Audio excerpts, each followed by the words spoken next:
Eh bien, quelle est la réflexion à Téhéran? Ils viennent d'encaisser une frappe de décapitation conçue pour éliminer leur haute direction, dans le but de faire s'effondrer le gouvernement, un système en place depuis 47 ans. Donc d'emblée, la question est, qu'ont-ils à perdre?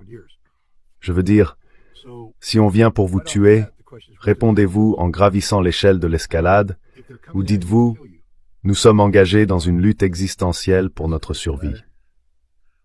La tâche des Iraniens est de terminer ce conflit en maintenant la République islamique intacte. Mais, tout comme nous l'avons vu dans le cas de la Russie et de l'Ukraine, Vladimir Poutine a exprimé non seulement la nécessité de mettre fin à la guerre, mais aussi de le faire d'une manière qui s'attaque aux causes profondes du conflit, afin d'éviter qu'il ne ressurgisse dans 5 ou 10 ans.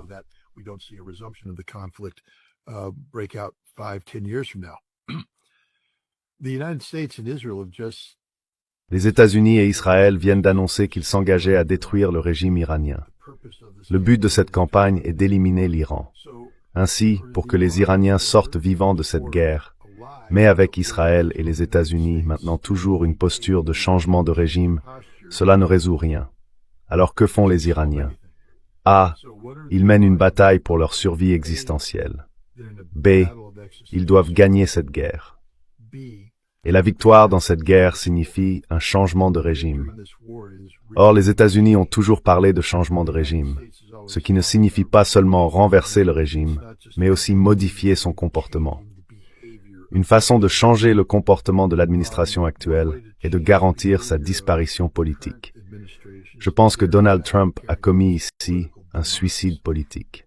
Donald Trump, I believe, has committed political suicide here. It's the end of the Trump presidency.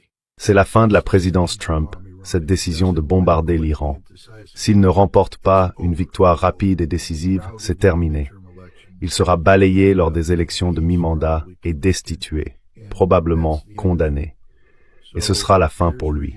Voilà donc un changement de régime, en quelque sorte. De même pour Benjamin Netanyahou, si aucun changement de régime n'a lieu et que l'Iran riposte en infligeant des dégâts importants à Israël, ce sera la fin de Benjamin Netanyahou, de sa viabilité en tant que dirigeant. La question devient alors qui les remplacera? Et si en frappant des dirigeants régionaux qui avaient accepté la vision israélienne et américaine des accords d'Abraham et de la réduction de la puissance iranienne, on en vient à cette situation, il se peut que les nations arabes du Golfe réalisent que les États-Unis ne sont plus là.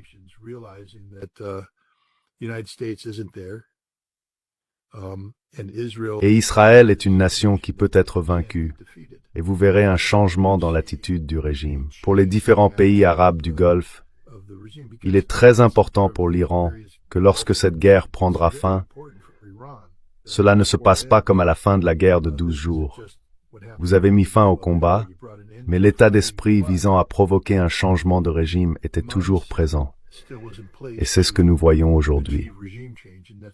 Lorsque cette guerre se terminera, l'Iran ne devra pas seulement survivre, mais aussi avoir provoqué une transformation géopolitique dans la région, en s'éloignant du soutien au plan de changement de régime des États-Unis et d'Israël contre l'Iran.